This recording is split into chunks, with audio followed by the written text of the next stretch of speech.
Sick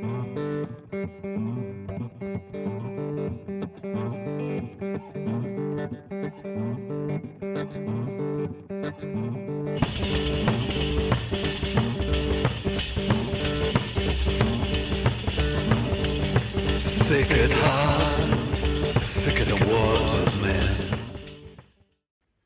Hello, I'm David Jones from Serious. The last time I saw Justin Adams on stage was at the BBC Proms at the Royal Albert Hall, and before that I saw him play a blinding set with Robert Plant in the hall. So we're really delighted that Royal Albert Home have agreed to partner with Serious Livestream Sessions to bring you this show. Justin Adams has been using lockdown to find new ways through all the musics that have influenced him, from Sinead O'Connor to North African Ganawa music, from the sounds of Mali to the songs of Robert Plant, and a new collaboration with Italian violinist Mauro Durante. So now, on behalf of Serious Livestream Sessions and Royal Albert Home, please enjoy Justin Adams. Hello, welcome and thanks for coming. This first song I'm going to do is about being in the middle of life and you find yourself lost in the dark wood.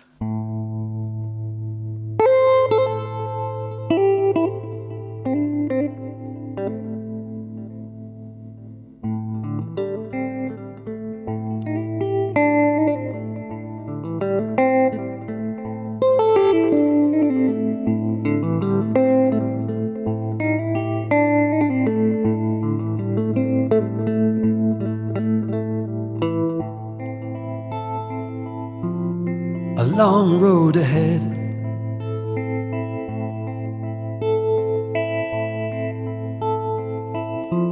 and the going's no good.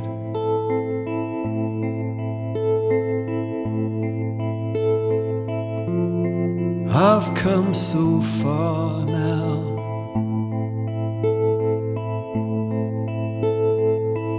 still not out of the woods.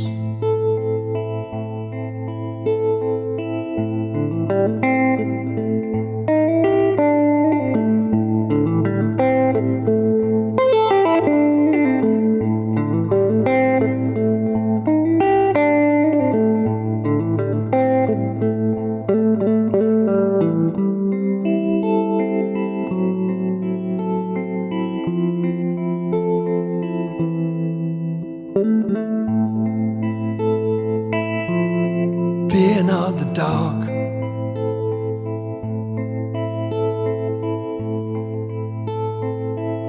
fear not the howling wind.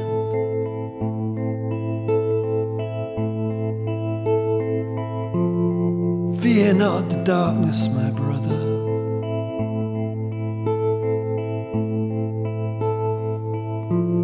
The bitterness within.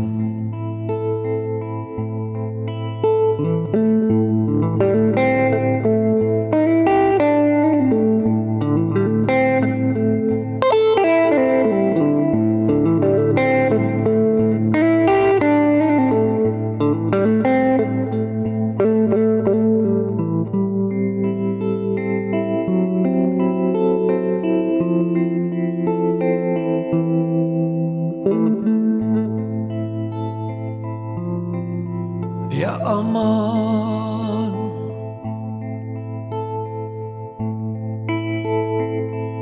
ya aman, ya leyli aman.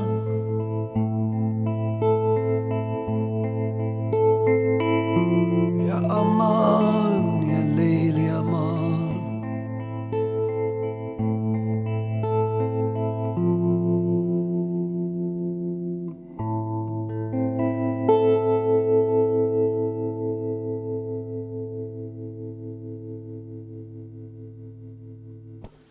Yeah, out of the woods. Well, in this past 3 months, I've been spending quite a lot of time here, surrounded by all my lovely instruments and my books and my CDs and memories of a whole lifetime in music. And so I thought I'd kind of bring you in and share some of that with. Instruments can be very inspiring things that have got their own kind of character, and they become part of you. I've had this 52 Gold Top for 30 years. I bought it in Boston, and I love it. It never lets me down, and it's got the kind of the spirit of the old kind of Howlin' Wolf, Sister Rosetta Tharpe, pop staples. Some of my very, very favourite artists played that very type of guitar, but it just it suits me. I just feel I love it. Another instrument that I love is this. You might think the design of the Les Paul is old, from 1952. But the design of this, there are hieroglyphics from ancient Egypt that have got instruments with virtually the same design, the same way that the strings are attached to the neck. And I got it the first time that I was I went to Bamako in Mali. I was there with the band, great French band Lojo, and we were there to be part of a festival. And I had it in mind to get one of these, but I didn't realise you couldn't just go to a shop and turn up and buy one. It was a more complicated but a brilliant kind of procedure. We met some Tuareg musicians who were part of the same festival, and they heard that I was interested in buying one of these things. And so one night, the courtyard where we were staying, we'd sit up and drink tea in the courtyard under the starlight in Bamako. It was magical anyway. But this troop of Tuareg griots, and the griots are the ancestral musicians who they carry the whole of the history and the poetry and the art of their people, and but they're also kind of slightly wheeler dealer outside of society kind of people. A great laugh, and they bring the party. And I met this guy Abu Bakr Nagagali, and we entered into a relationship, stayed in touch for many years after. And they demonstrated the way that they play, which is incredible. I mean, the stuff they do with their fingers, it's just beyond me. I sort of feel like, in a way, I hardly have the right to play this instrument, but when I do play it, it's in tribute, really, to the original inventors. I always think of the people who first invented instruments like this thousands and thousands of years ago, and their legacy, which has evolved. And I see that as a sort of as a counterbalance to all the kind of horrible history of oppression and sort of death and murder, and yet this beautiful truth and beauty that was designed 4,000 years ago, and it continues to touch people's heart. It continues to take culture forward, and even through the whole history of slavery, where this instrument got taken to America and converted. It was the ancestor of the banjo, and in many ways of the guitar, with the techniques that came into it, which then through rock and roll went to change the whole world. And the amount of spirits and hearts that have been uplifted, that I think in a way it's the triumph of the griots. So this song I'm going to play now is dedicated to the griots, ancient and modern, and it's a little riff that I came up with that I believe is actually inside the instrument. I just but the riff gave me a lot, because it gave me the impetus for my first solo record, Desert Road, and it also when I first met Robert Plant, it was the riff that I played first for him, where he started singing, and we sort of thought, whoa, we've got something here, this sounds amazing. And similarly, it was the riff when Jules de Camera heard me play it. He wanted to play with me, so I kind of owe it all.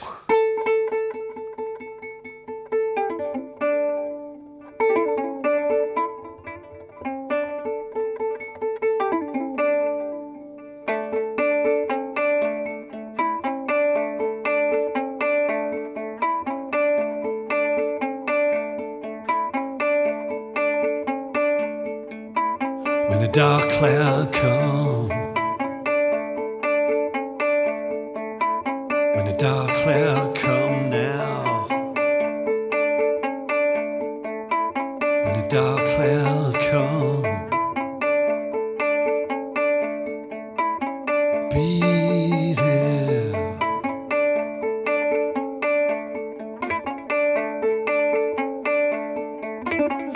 they're laughing in your face,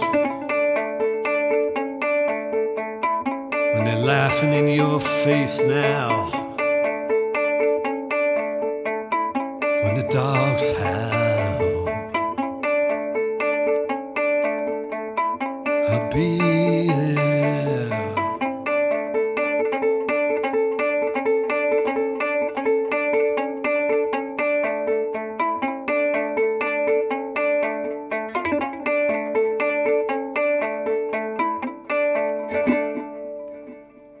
Ho!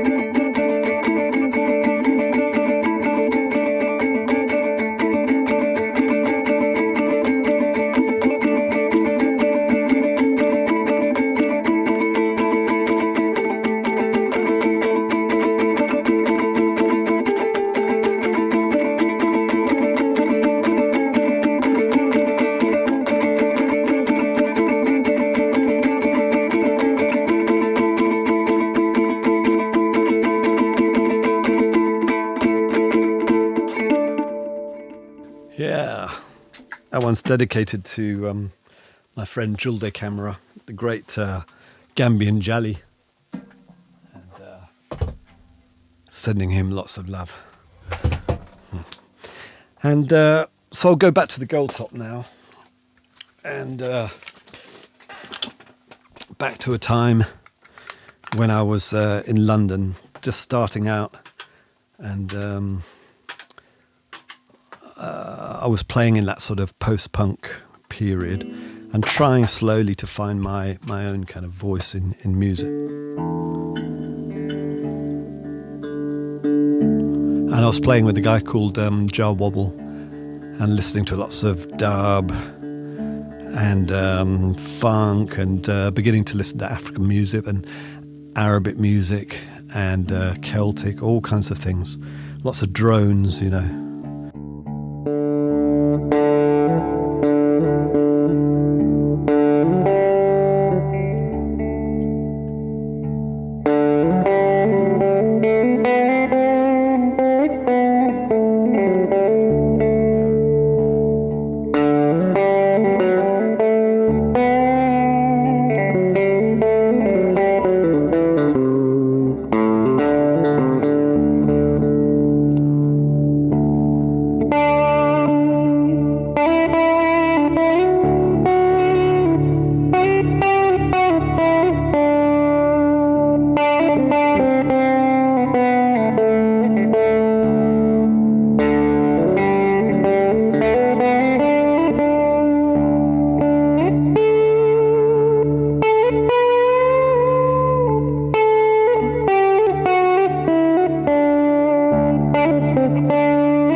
I'm not numbed out anymore, no longer feel the hate and pain, no longer drenched in shame. I'm not numbed out anymore, now I own the key to the door.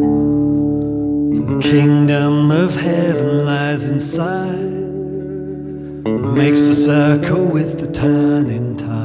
Now the circle is complete, and their heart and mind they meet.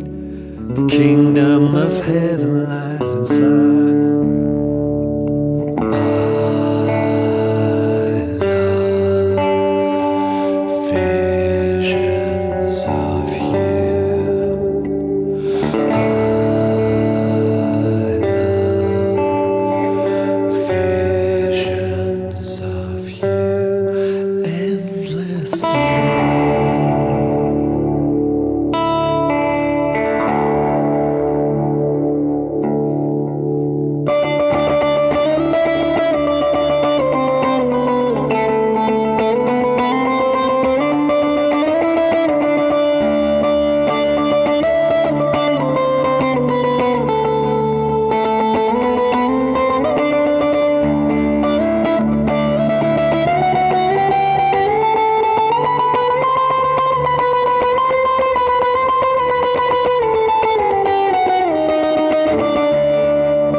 Visions of You.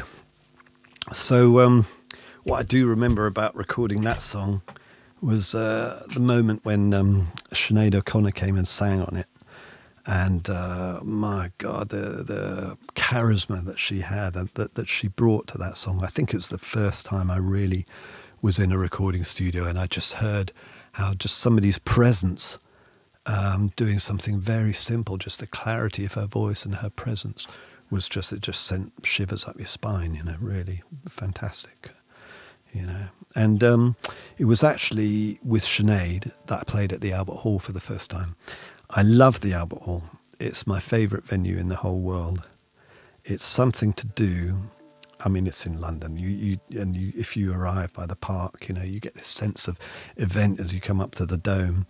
And obviously there's the whole history of Hendrix and Dylan for me, you know, and the gigs that I've seen there, Al Green, you know, stands out, and Emmylou Harris I saw play there, and lots of fantastic gigs. And then the first time I never thought I'd even play the Albert Hall, but I've actually played there many times now. And the first time I'll never forget, I was playing with Sinead O'Connor, and we had an arrangement of Nothing Compares to You that started with acoustic guitar, and I was playing the acoustic guitar, and we were playing very quietly on stage, and I just started playing the chords, and the whole of the Dome felt like it was the soundbox of my guitar. It just felt like a sort of amplified out, and you just knew that any minute now Sinead was going to come in with those first lines of the song, and again it kind of sent shivers down your spine, you know.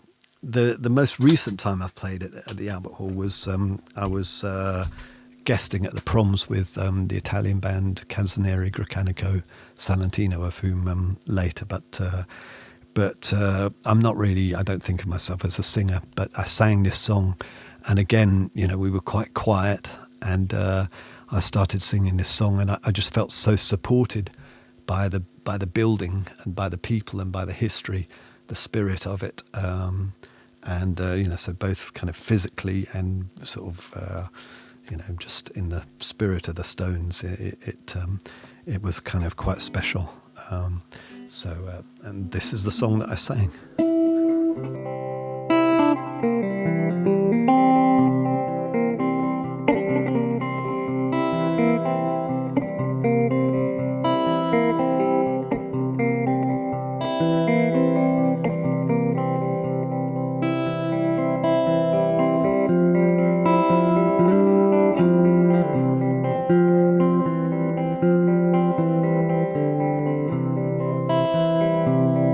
Corinna,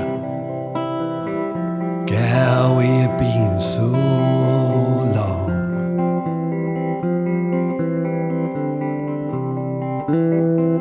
Corinna, gal, we have been so long.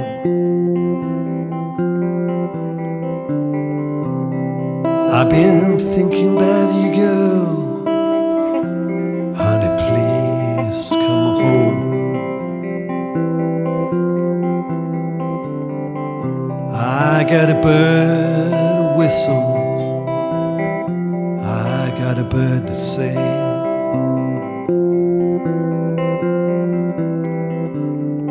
I got a bird that whistles, I got a bird that sings.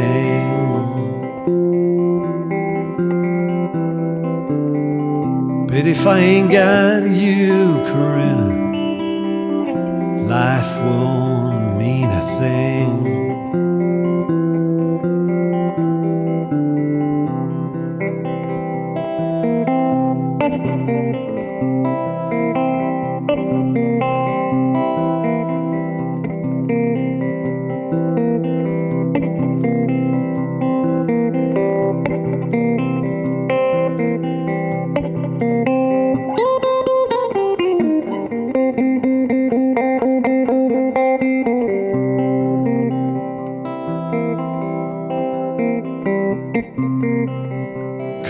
Corinna, gal, we've been so long. Ah, Corinna, been so long.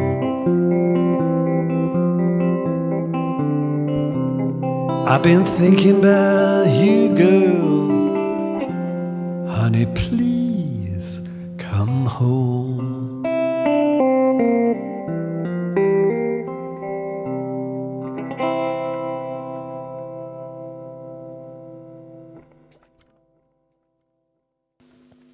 So, let's see.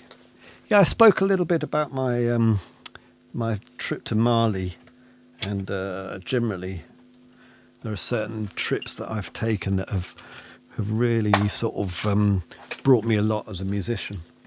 When I was a child, I lived in the Middle East quite a lot, in Egypt and in Jordan, and that got me attuned to Arabic music. We heard a lot of things, you know, from Kulthum to the belly dance rhythm to Bedouin music, and that just became, you know, it got under my skin, I guess. I pretty much forgot about it all as I was growing up as a teenager and got into playing in punk music and stuff like that. And then later on, I kind of revisited the music, but now with an ear for reggae and for funk, and I met a guy called Salah Dawson Miller and his Algerian wife Amel, and they said to me, if you like Arabic music and you like, you know, this funk and reggae and stuff like that, you really need to go to Morocco. And so I did. I went to Marrakesh, and I was just blown away by I felt partly very familiar, like with Arabic music. It was music that I'd heard in my childhood, but this Moroccan music was different. It had something polyrhythmic and kind of funky about it, and you know, almost a raw bluesiness about it that kind of felt more akin to, you know, Howlin' Wolf or something like that. I heard the spirit of that kind of music in it.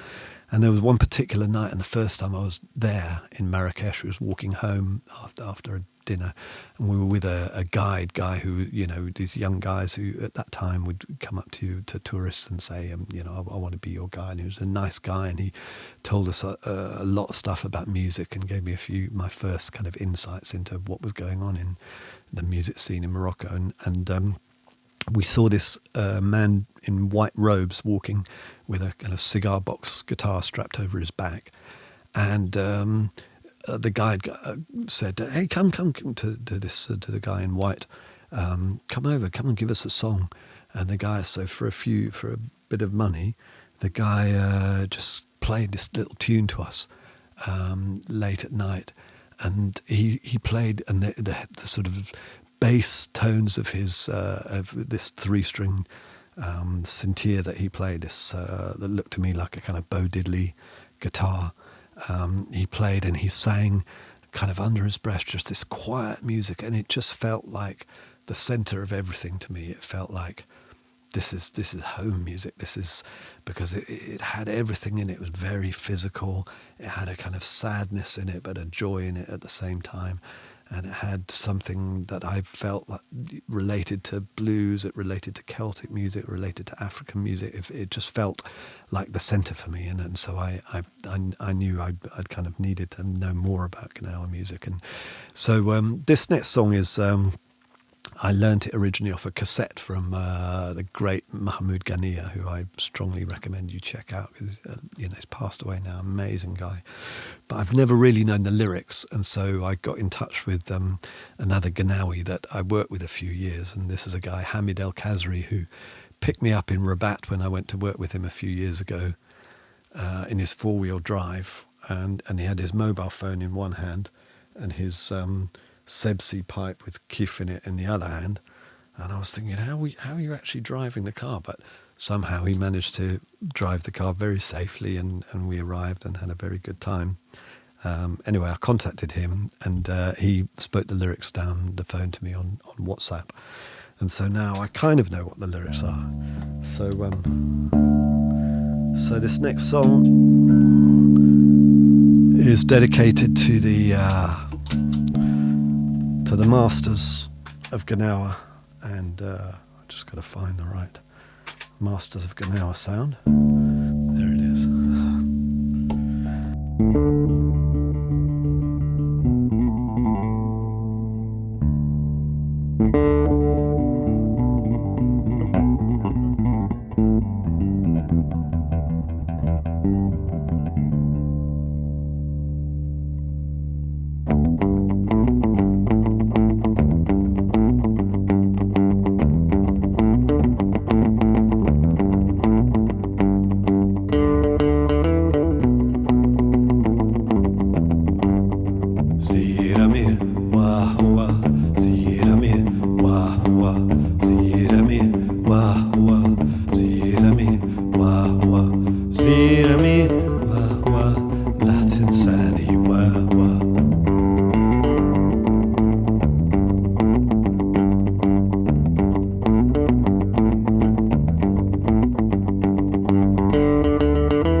Thank you very much. And so in this time I was supposed to be doing some gigs with, I mentioned earlier on, Canzonieri Greccanico Salentino. I was supposed to be doing some gigs on a new project, a duo with Mauro Durante. And so now I'm going to see if we can find Mauro on Zoom and speak to him for a little bit.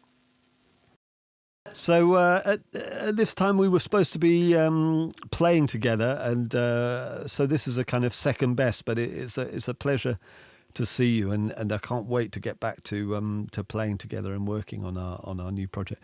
I've been doing this streaming concert, I've been talking a bit about some of the most amazing musical experiences I've ever had and travels I've had, and going, to the desert and all this kind of thing.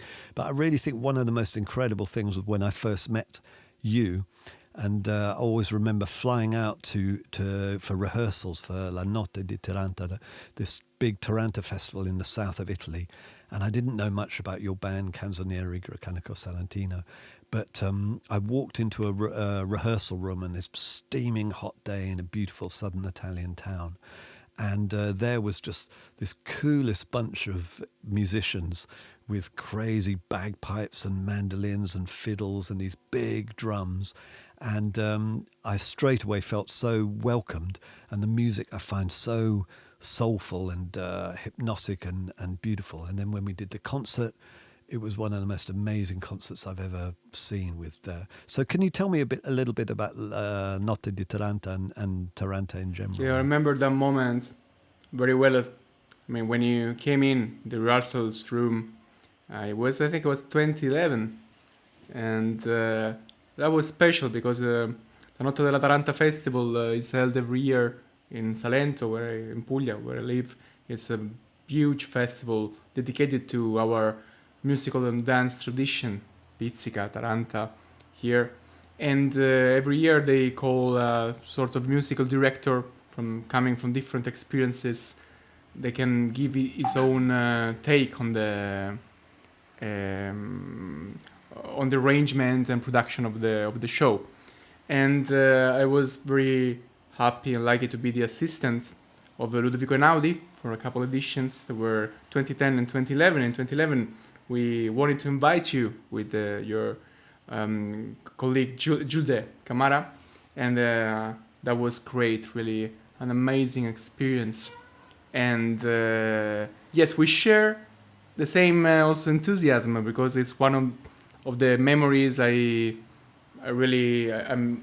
the most attached to. So it was great, and it was special how perfectly you could blend with a tradition that you never encountered before.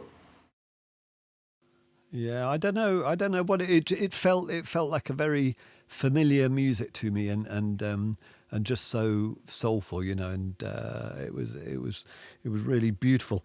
And Ludovico reminded me of a kind of like a Fra Angelico or Giotto. He was kind of leading everybody with this kind of gentle humility and sort of a kind of love, in every note that he played, But the music, was fantastic. But let's play a little bit together now. See if we can manage through Zoom. I mean, there's a bit of a delay, but.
Yeah, fantastic.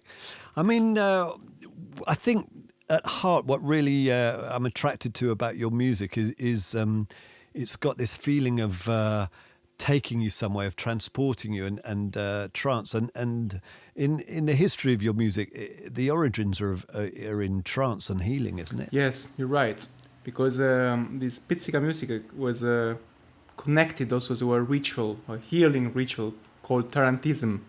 There was the belief that when you get bitten by a legendary spider called Taranta, then you could fall down in a state of deep disease, illness. And the only way you had to actually recover your health, be well again, was by going through this ritual made of different elements such as the music, the dance, colors, the water, even the presence of Saint Paul in some cases. You can compare that ritual to the ones that you find in Africa or South America, ritual possessions. So there is this trance element that's really important, mysterious, and fascinating. Yeah, and you use, I mean, the beautiful drums that you've got behind you. To me, you know, in a lot of the kind of trance music, especially, you know, Morocco, Algeria, Iran, they're using frame drums, particularly for those kind of, you know, you have the zikr in Sufi music or you know, these kind of things. So it seems like drums like that are often connected with trance. Sort of cyclic playing, you know, this sense of being round. Also, the frame drums you can find, it's a family of instruments that you can find all over the world with some different characteristics, like the materials used, the presence of the symbols, the some shapes, but still it's a wooden circle. It's poor material with a animal skin, and you know the belief was that was like God could speak through this instrument, because even, you know, sacrificing an animal in order to make the skin of the drum, it was a way to talk with God and through God. I mean, God could talk through the instrument, and so the people that used to play in the past, these instruments were usually a sort of, you know, priests or priestesses, and mostly women in the past. So it's really, it's a very strong instrument. And so now you're talking about like ancient, really ancient times, like the times of ancient Greece and that kind of, you know, really pre-Christian. Yeah, you can find images and pictures, paintings of these kind of instruments that are very, very old, and even before the ancient Greece. And also you find like those kind of pictures or paintings even all over the world with different sizes, different. So it's really fascinating that this kind of instrument could, you know, travel and be present in everyone's history. Yeah. And you've got a very special way. I mean, your part of the world, it's got an incredible way to play it, and I know you've developed your own styles. Can you show a little bit of the traditional way of playing here?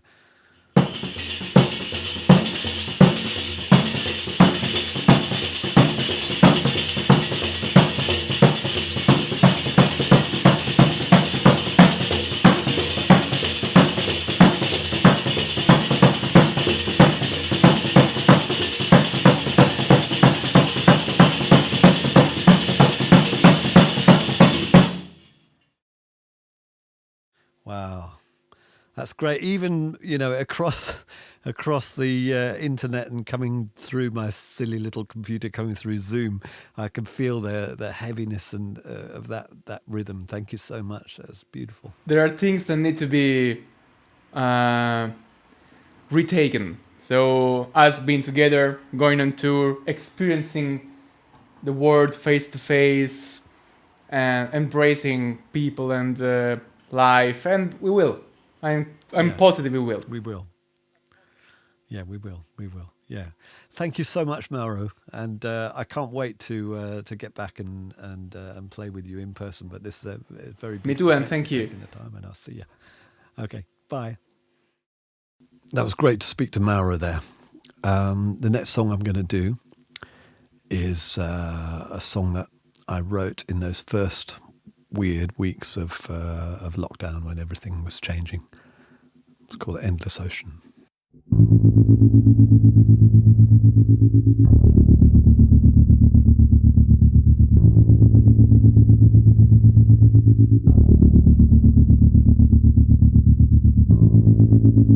What is money? Money is a chain that drags us through life. What is work? Work is a way to get through the day. What is fear? Fear is a beast that stalks by night. What is time? Time is the way that things cool down.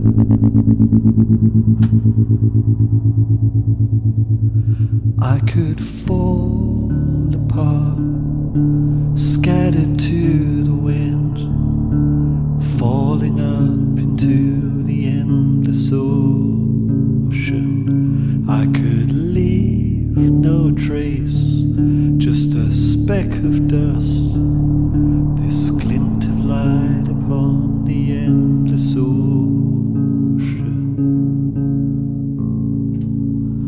What is wine? Wine is a way to taste the sun. What is love? Love is a light allows us to see.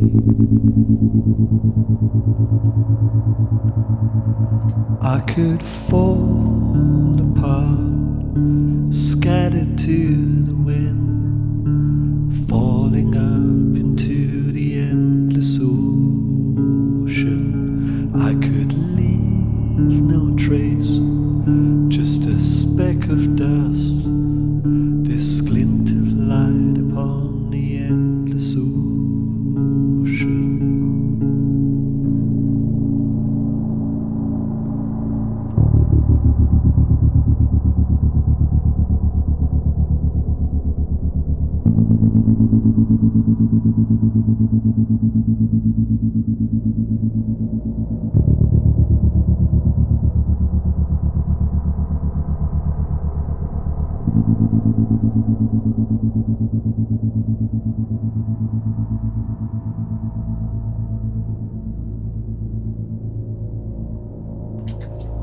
Yeah, endless ocean.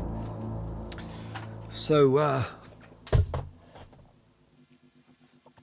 a massive thing for me when I was growing up, when I first got a guitar, I could not figure out how to sound like, you know, the bands of the time, the sort of, you know, Pink Floyd or Rolling Stones or anything. I couldn't work out, I couldn't relate that to what I was playing. But when punk came along when I was 16, suddenly it was like, oh, okay, I get it. I could sound like that. People think of punk as being a kind of destructive, sort of very kind of colourless thing. But for me, it was all about opening up, and it was about self-expression. And I learnt so much from those times, especially, you know, there was John Peel on the radio, and there was the NME, and I discovered reggae, and through bands like The Clash, you know, they opened me up to a lot of black American music, and they really were like, they just helped people out. And I actually met Joe Strummer a few times, a couple of times as a fan when he was absolutely sweet to me. And once as a sort of cub reporter, I met him in a report for the school mag, and there as a journalist he was much more guarded with me. But I've got great respect for him and gratitude for what he achieved, you know. So this is a song of his, not a very well known one, but one that I like.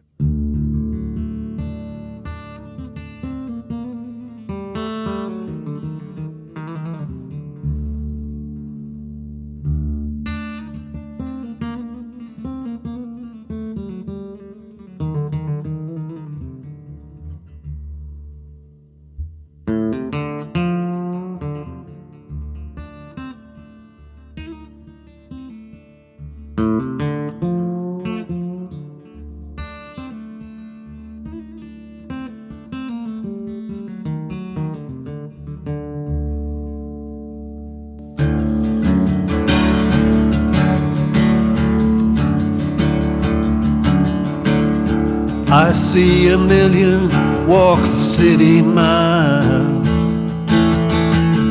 the ticker tape kings, all the juveniles. Will anybody tell me which way to go?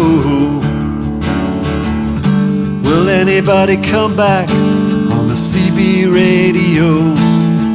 And I'm counting the stars on the telegraph poles. Each one represents the hopes of a soul. You'd think that God wouldn't be so hard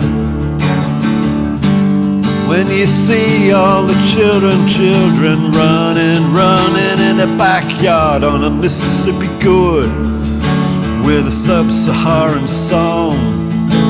Somebody's wailing in a financial district, son. Can anybody feel the distance to the Nile? I wanna live and I wanna dance a while. I'm gonna make like Eddie on my rockabilly train. I'm gonna beat out the blues on my ball and chain. You can't pull a hold up with a bebop gun.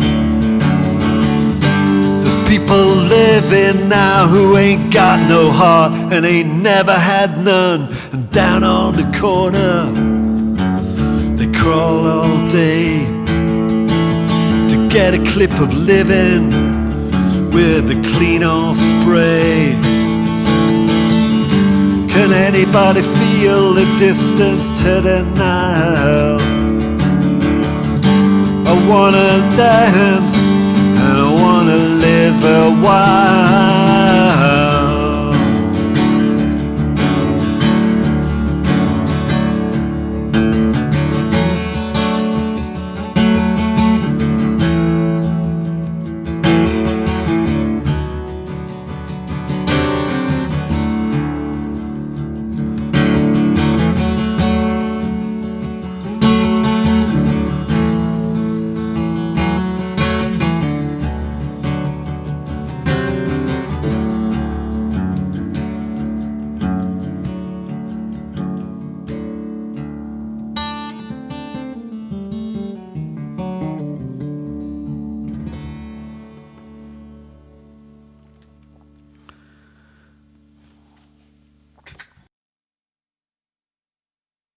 So I spoke a bit earlier. Whoops. Get this guitar without knocking too many holes in it. I spoke a bit earlier about the first time that I went to Mali, and that time when I met the griots. In the same visit is the time when Lojo and myself, we heard about the band Tinariwen, who were in the north of Mali and hadn't travelled hardly at all because of the terrible wars there'd been in their part of the world. And they'd been going for about 15 years, and we heard about this legendary band, electric guitar band, and we heard some of their songs, and straight away it was a little bit like that feeling when I heard Gnawa, and I thought, wow, this is right at the centre. When I heard Tinariwen's songs, it reminded me of lots of things, and yet it had its own distinct identity. It was related to Sudanese music, Algerian music, Moroccan music, Nasser Rowan, and things like that. But also, it had something of the kind of Bob Marley, or had something of blues about it. And you know, they knew Hendrix, and they're into Dire Straits and Santana and this kind of thing. So it's a modern electric guitar music, a rebel music. But that's got its roots in the traditional music of the Tuareg culture. And so we heard about them and started planning, or rather Philippe Brix, the great manager of Lojo, started planning a trip together with a great Tuareg academic and sort of activist called Isadiko. And they got the funding together for a group of us to go out to the Sahara Desert, with recording equipment and everything we needed to link up the original Tuareg festival, which is called a Taku Belt, to link it up with a kind of rock festival. And we did this crazy first festival out in the desert, right out. And when we arrived in this town called Kidal, which is a very, very dusty town, with at that time it had no tarmac roads to it. You know, you had to drive across the desert to get there. And when we arrived, we started to look for this for the members of the band Tanara when we'd made a kind of loose arrangement to meet them and record with them. And it was a bit like, the Magnificent Seven, sort of, where are they? And, slowly the team comes together. And I remember we were there for 2 or 3 days without really meeting any of the main members of Tanara. But one day this very shy, reserved, very thin guy turned up without a guitar, as I remember, and he came into this big tent that we were sitting in, and he got a borrowed guitar and started playing through a tiny little battery amp. And I'll never forget, he played in a really sort of humble, gentle way, but at the same time it had this power and absolute sort of delicacy, but a kind of inner strength about it. And when he started playing the song, just involuntarily, all the Tuareg people who were in the tent started singing along with the chorus. And you were aware that, this was, their generation's Bob Dylan, and he was singing, The Times They Are A-Changing to it. Or, everybody knew the song and they just sang the chorus. And it meant such a lot to them. And it was coming something,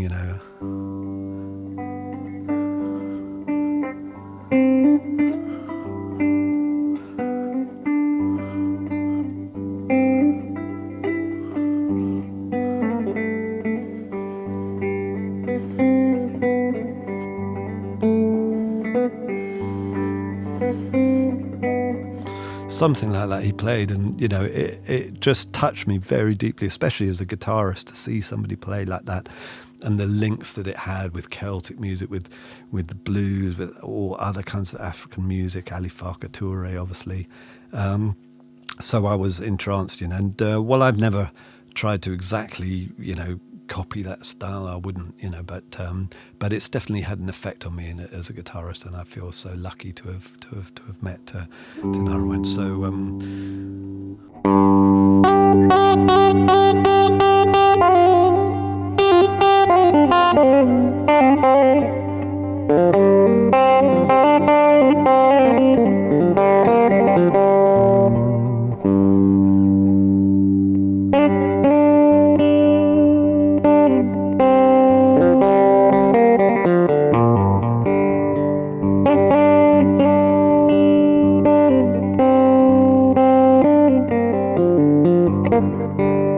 the mountain road, things took a turn for the worse. When we got to the valley, we were dying of thirst. 500 miles of desert to go. When we get to the border, nobody knows.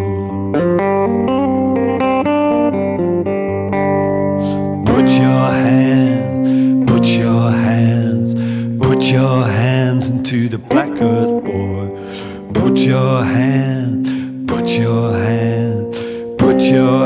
into the black earth, boy.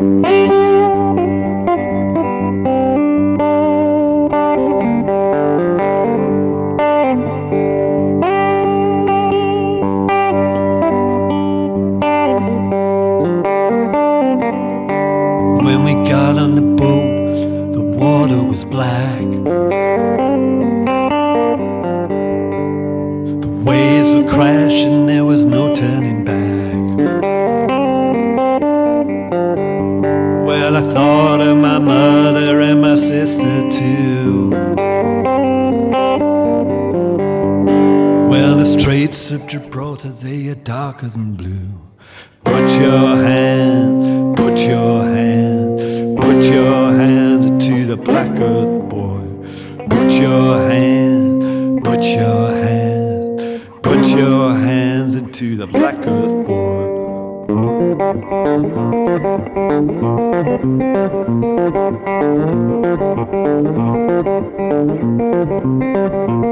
Yeah, I was hanging to the bottom of a high-speed train. Yeah, I was battered and broken in the driving rain. I was hiding in the shadow when the north wind blew. When we get to the border, nobody knows. Put your hands to the black earth, boy. Put your hands into the black earth, boy. Put your hands into the black earth, boy. Put your hands into the black earth, boy.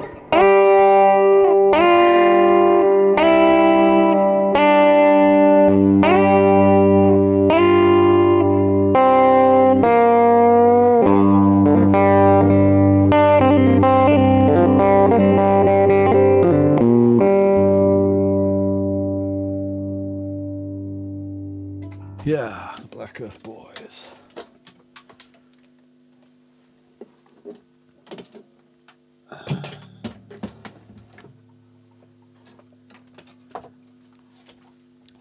So I think living in Egypt, even the little bit that I did in my teenage years, had a massive effect on me.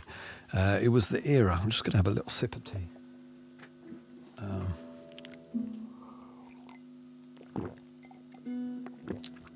It was the era of the great Egyptian diva Kulthum, and her music represented the whole aspirations of the whole Arab world, really coming out of an era of imperialism and Arab nationalism was on the rise, and Kulthum's beautiful voice and her command of the language and this kind of cultural resonance of her music was sort of just huge, really. And when you were living in Egypt, you just hear music on every radio, every TV.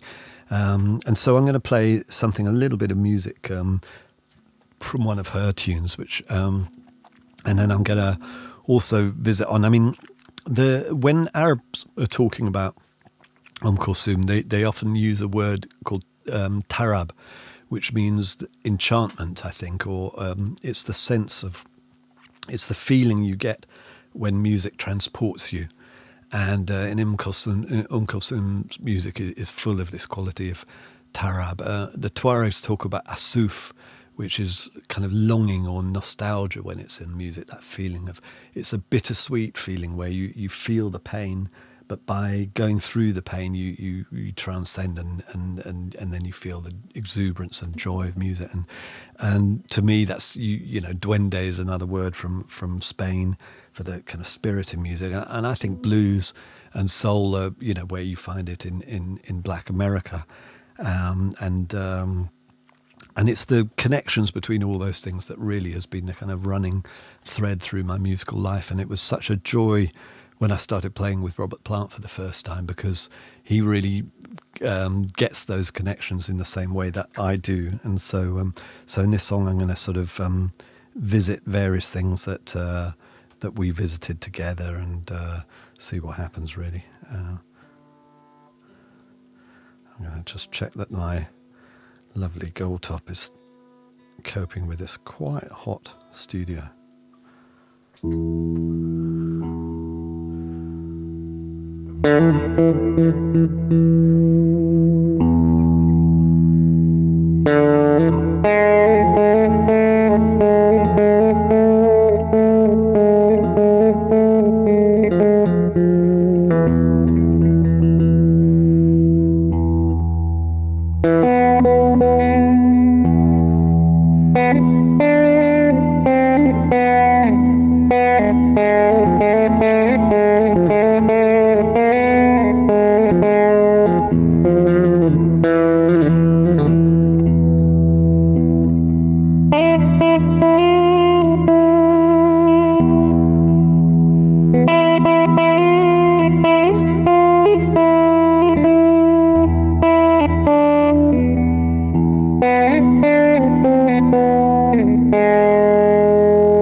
Down by the river, I lay down. Down by the water, all on the ground. Stars were above me, all shining bright. Deep river rolling, all through the night. She's alright, she's alright. She's alright, she's alright.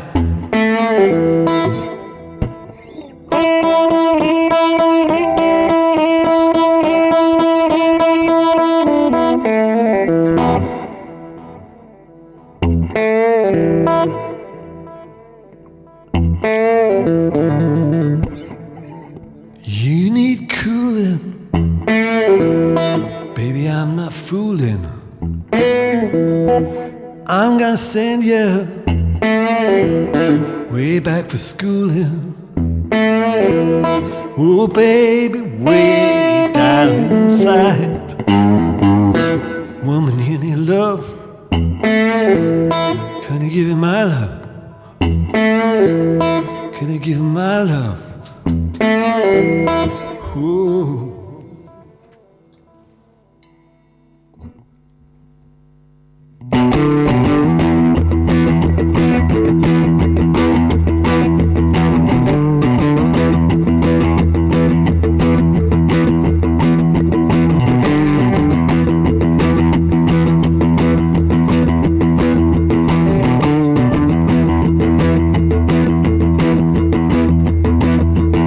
You need cooling, baby, I'm not fooling.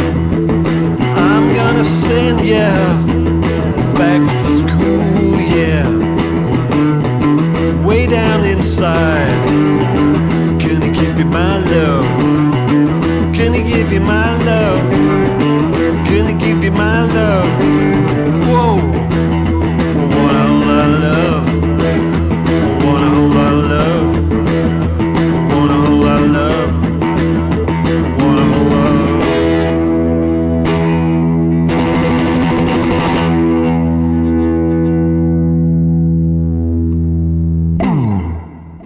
Thank you very much, and thanks for coming.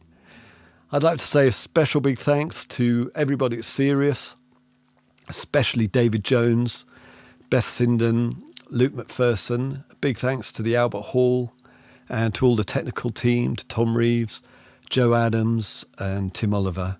And thanks, get in touch with me on my Facebook page or have a visit to my website and stay in touch and stay well. And thanks a lot.